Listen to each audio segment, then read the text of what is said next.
Mula sa bayan ng General Santos City, na bayang pinagmula ng ating nag-iisang pambansang kamao, Manny Pacman Pacquiao, ay may isang halimaw na isinilang na pinaglihi sa kunat dahil nga po sa tigas ng nguya-nguyaan daw nito na singkapal daw ng sangkalan na di umano ay gawa sa bato, plato, pato, kwarto, goto, puto, kuto, espalto at kulane. Kakaiba ang boksingero natin na ito mga kaibigan dahil kahit hindi man ito pinalad sa katangkaran ay pinalad naman ito sa kapangyarihan. Nasalo nito ang lahat ng kalamay nung umulan ng kunat at kapal ng nguya-nguyaan. Kaya pagdating sa laban ay talaga namang parang may pananggang bato-batong kulane sa nguya-nguyaan. Lalo itong lumalakas at ginaganahan kapag tinatamaan. Kaya talaga namang pangbihira at natatangi ang boksingero nating ito't hindi basta-basta. Malaking kanto.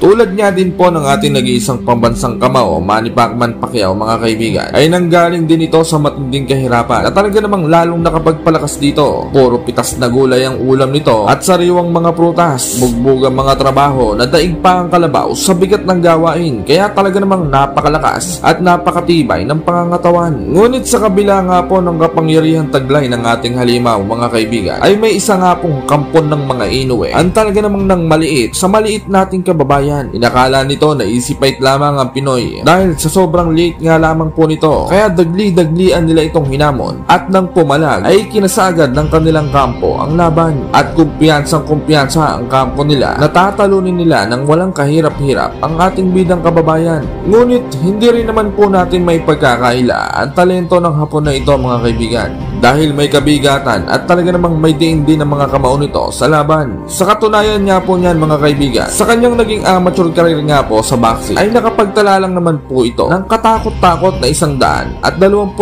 panalo at 4 nga lamang po ang kanyang naging talo. Dagdag pa rito ay nagtala nga rin po ito ng 90% knockout ratio sa kanyang amateur career na talaga namang nakakakilabot. Samantala, bago ang laban, kung ano-anong kalapastanganan ang lumalabas ang nguya-nguya ng maangas na Hapon mga kaibigan. Cute size daw ang boxing gloves ng ating kababayan at mukhang pambata ang size ng sapatos. Mukhang hindi daw ito napatrukan at hindi pa nakakalasa ng kahit anong klaseng bitamina. Halatang kinulang din daw ito sa aruga at walang nagpalaki ng ayos. Nagkamali daw ito ng sports na sinalihan. Dapat daw sa kanya ay nag-chess o di kaya nagpatintero na lamang. Mukhang hindi daw ito sanay sa bugbog at garote di alimpungatan eh. Dapat daw sa Pinoy ay mag-alaga na lang ng mga manok, baboy at kalabaw sa probinsya. Hindi daw kasi ang tipo nito ang may ibubuga sa pakikipaglaban at pakikipagpatayan. Hindi daw tulad niya na kumpleto sa bakuna at bitamina. Kaya talaga namang bongbo at mala Captain Barbell ang pangangatawan niya. Kuno,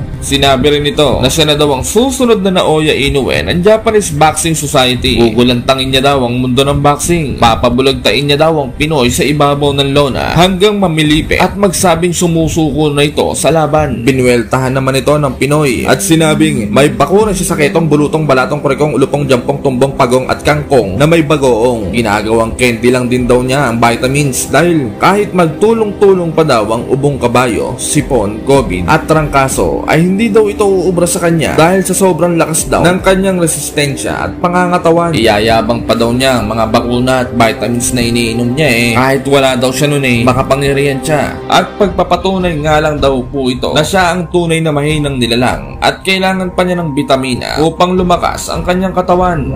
Kasabay ng pamamasada ng unggoy para sa kanyang pamilya, ika-13 ng Mayo taong 2023, tuluyan nang naigisa ang laban ng Vince Paras alias J. Vince kontra sa Hapon na si Ayumu Hanada alias Longnose at Vice Grip na tirador ng sinarsyadong Salagubang. May malinis na kartada ang Hapon na 13 panalo, 11 ay tinapos sa pamamagitan ng knockout at walang bahid ng anuman talo. Samantalang ang Pinoy naman ay may 15 panalo, 10 ay tinapos sa pamamagitan ng knockout at 1 talo lamang.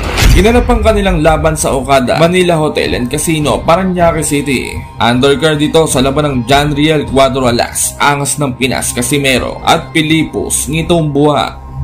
Unang round, dinadaan sa haba ng Hapon ang laban. Ngunit mahahalatang hindi ito tumatalab sa malamarmol na panga ng Pinoy. Walang calcium.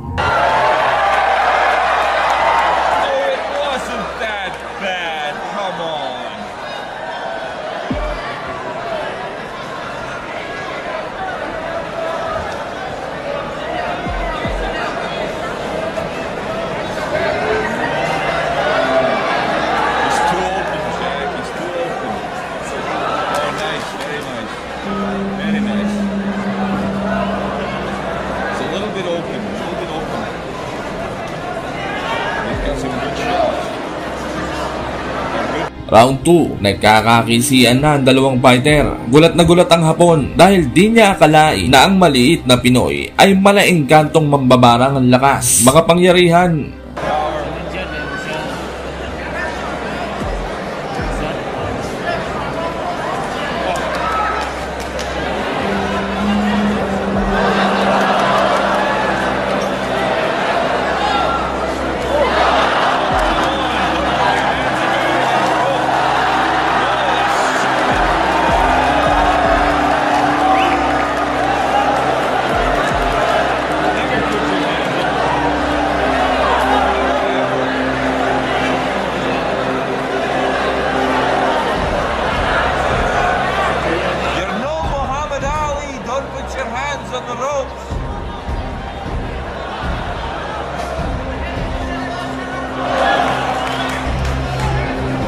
Round 3, binibira ng Pinoy ang Hapon at talaga namang nagkakasabayan. Ang tapang din ng Hapon malautangerong siya pa ang galit kapag sinisingil.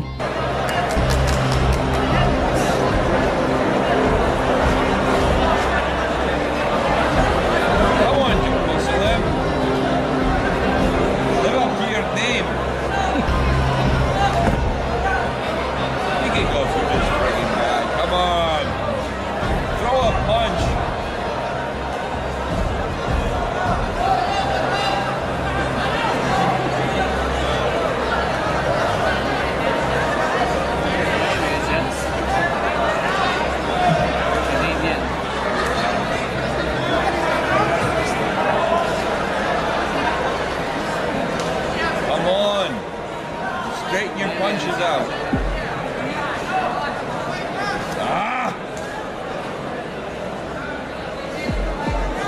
The roundabout way is no good. Punch straight. It's gonna lose.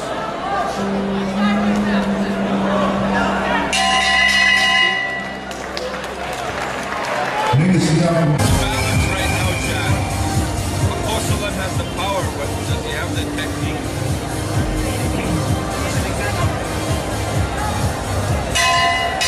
He's a good-looking lad. He's a good-looking lad.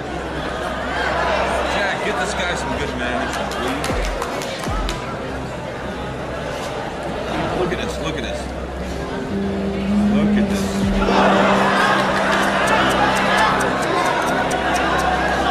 See? Against the fighter.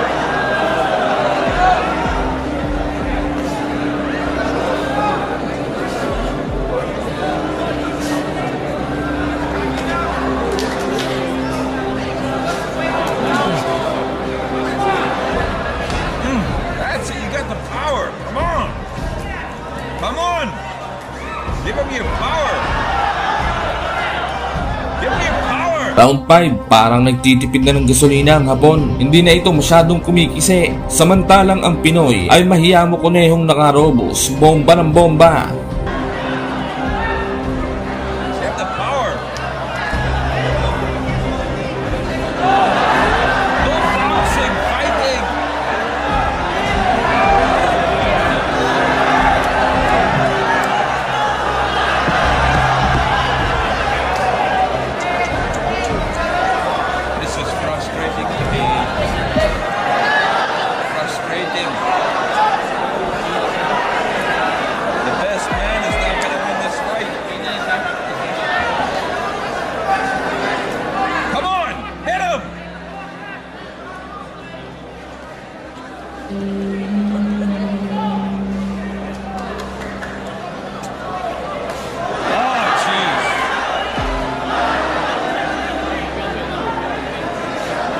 Taking too many punches for the good punches he's getting out. He needs a better trainer. He needs to switch trainers. He's strong, he's got a heart. He's got a heart. Come on. What, Mom? What'd you say, Mom?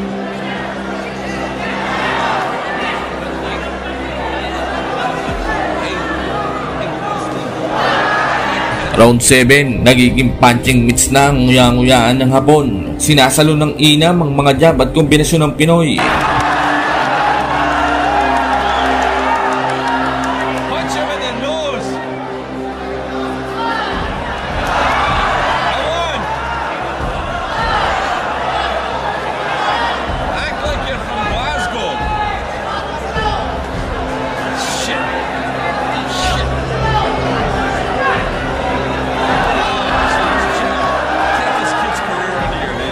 Final round, binubuhos na ng Hapon ang itinagong gasolina. Samantalang ang Pinoy, napakatibay pa rin, malarobot. Oh, bullshit. Come on, Uncle Salam, he's ready for you. You gotta land the punch, baby.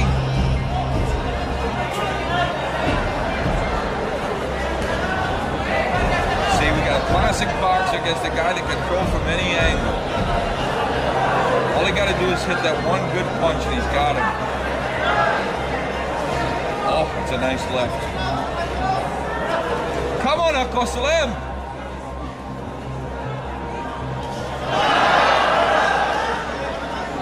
He looks good. Oh, he looks much better than before. Samantala, itinanghal na panalo ang ating kababayan at napayakap ito sa kababayan ng Hapon na Chicks na animoy gusto rin itong kalabanin ng banayad at dahan-dahan. Isang mandirigmang halimaw na Pinoy ang nagdesisyon ng lisanin ang mundo ng pakikipagpatayan at pakikipagbuntalan kahit na ito ay nasa kanyang kalakasan pa. Isang dekada na ang nakakalipas upang pagtuunan na lamang ng pansin ang pag-aaruga at pagtataguyod ng kanyang pamilya. Ngunit paglipas ng panahon ay tila ang uhaw ng kanyang kamao at ang pagnanais na makadampi uli at makalasap ng dugo sa kalamnan ng isang halimaw ay unti-unting nangati at nabuhay muli na mahiya mo kalabaw na nakakita ng MILF na nag-twerk na kalabaw at talaga namang tumirik at bumukol ang labanos na singlaki ng upong may polio. Kaya naman matapos ang 10 taong pagtigil sa pakikipaglaban ay nagdesisyon itong bumalik sa pakikipag-ubusan ng lahi upang sagupain ang isa sa kababayan ng tinaguriang halimaw ng Japan na walang iba kundi si Hayate Kaji na tirador ng palitaw na gawa sa sardinas. Kinatatakutan ito mga kaibigan at talaga namang iniiwasan ng mga ibang lahing halimaw dahil nga po sa pagiging undefeated at pagiging knockout artist daw kuno ng Hapon na ito na kapag daw tinamaan ka ng suntok ay para ka na rin daw hinampas ng electric pan na ang ikot ay taas baba na may pakong bakya. Sa katunayan pa nga po niyan mga kaibigan, sa naging 86 na laban niya po ng Hapon na ito sa kanyang amateur career ay 8 lamang po ang maswerteng nakaraos hanggang round 12 at ang iba naman ay puros tulog na ang inabot dahil sa bigat nga ng kanyang kamao at walang bahid ng anumang klase ng talo. Kaya naman ganun na lamang kung lapastanganin ng kanyang kampo ang ating bidang halimaw na tila hindi binibigyang importansya ang magiging laban ng kanilang alaga sa mandirigmang Pinoy at tingin nila ay gagawing pampataba lang ng Hapon ang Pinoy sa malinis na kartada nito. Kaya naman nakatuon na agad ang kanilang diwa sa mas malalaki pang laban at sa sobra nga pong bilib ng mga Hapon na ito sa kanilang pambato ay nakikipagnegosasyon na agad ang mga ito sa isang malakihan laban na tila sigurado na silang tatalunin ng kanilang alaga ang Pinoy na mananabas na talaga namang nakakabastos para sa ating bidang halimaw. Sinabi nga rin po ng Hapon sa kanyang interview na nakakaawa daw ang Pinoy dahil sa tulad pa daw niyang undefeated at dekalidad na boksingero itinapat ang pobreng Pinoy. At ang masama pa nga daw po ay 10 taong walang laban at ensayo ito. Kaya talaga namang pupulutin daw ito sa talahiban. Hindi na nga rin daw po nito patatagalin ang laban upang hindi na daw mahirapan ng Pinoy. Sisiguraduhin daw niyang bibigyan niya ng aral na hindi niya malilimutan ang dayong Pinoy. Lalong-lalo na at sa kanyang balwarte daw sila magsusuntukan. Ipapakita daw nito sa mga Pilipino kung gaano kalakas ang lahing Hapon. Binardagul at sinimangutan naman ito ng Pinoy at sinambit na nagkakamali daw ang Hapon sa pangmamaliit sa kanya at patungkol naman daw dun sa sinasabi daw nito na nangangalawang na daw siya ay isang malaking fake news o pagkakamali dahil sa labas nga lang naman daw po ng ring ay pangpatayang trabaho at pangsabog cheese na pawis naman ang kanyang kinakaharap na hanap buhay na talaga namang mas lalong nakapagpahalimaw daw sa kanya. Hindi daw tulad ng Hapon na puro pasarap at higa lang sa sushi pagkatapos ng training. Hindi rin daw kaya ng Hapon ang hirap ng buhay dito sa Pilipinas at mukha daw itong hindi makatulog nang walang off-lotion at kulambo. Halatang takot daw ito sa lamok. Puro Lucky Me at pansit canton lang din daw ang kinakain ito. Di tulad niya na puro patatas, kamote, bawang, sibuyas, almoranas, gatas, pasas, posas at corned beef.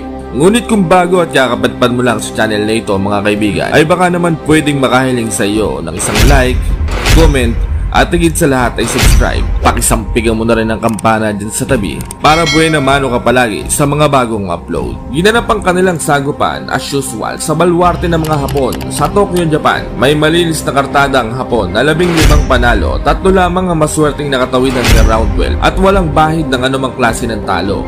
Samantalang ang Pinoy ay may 20 panalo, 8 ay tinapos sa pamamagitan ng knockout, 2 draw at 6 na talo lamang.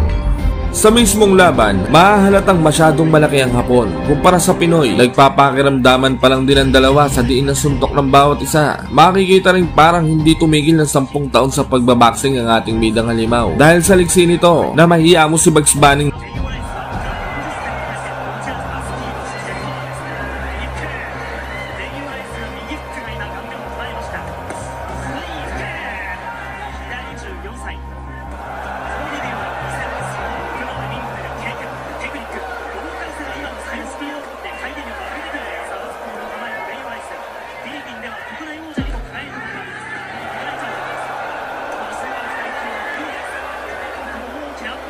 Samantala, hindi sinasadyang mabayagan ng ating kababayan ng Hapon at mahahalatang naging best actor ito. Grabe, pang PAMAS Award, tinalo pa si John Lloyd Cruz sa galing umarte.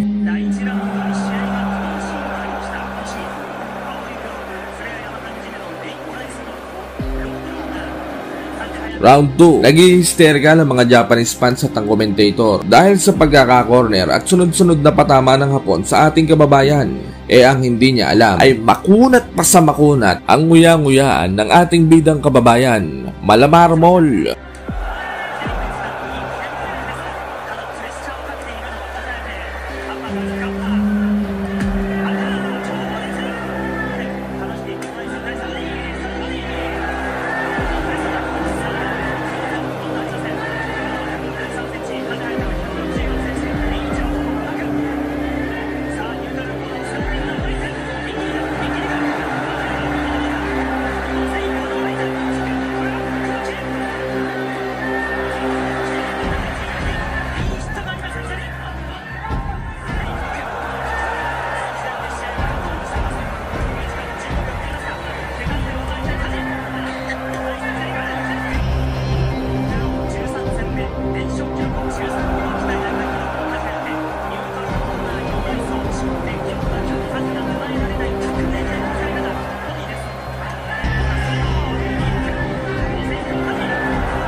Round 4, tamang bantay sa lakay lamang si kababayan at maririnig nating lumalagutok din ang mga suntok nito.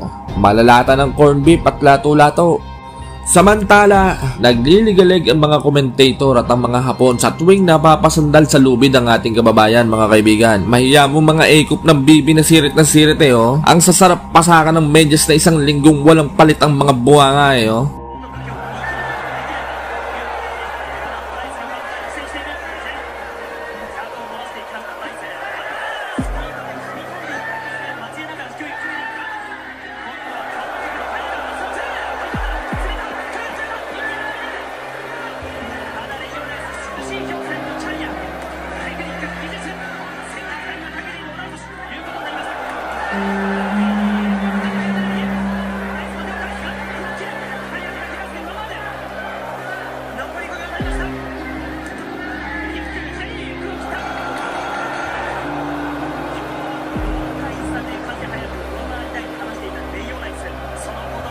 Round 6, parehas matibay ang dalawang boksingero. Tila nagtatanggapan lamang ito ng kani-kanilang mga suntok.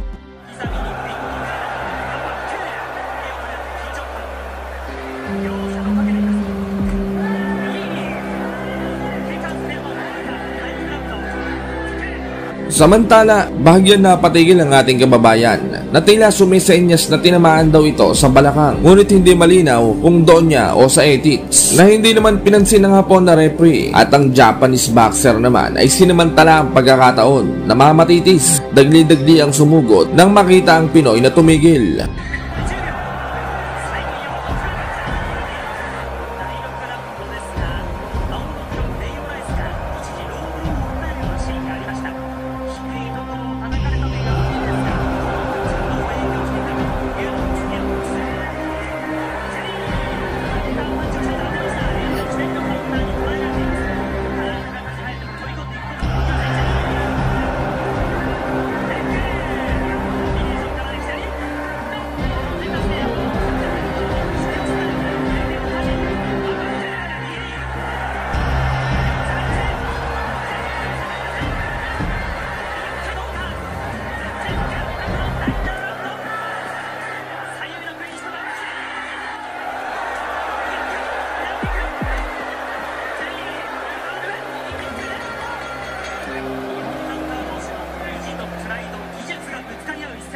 Final round, ubusan na ng kapangyarihan. Magkakaalaman na kung sino ang mas gutom.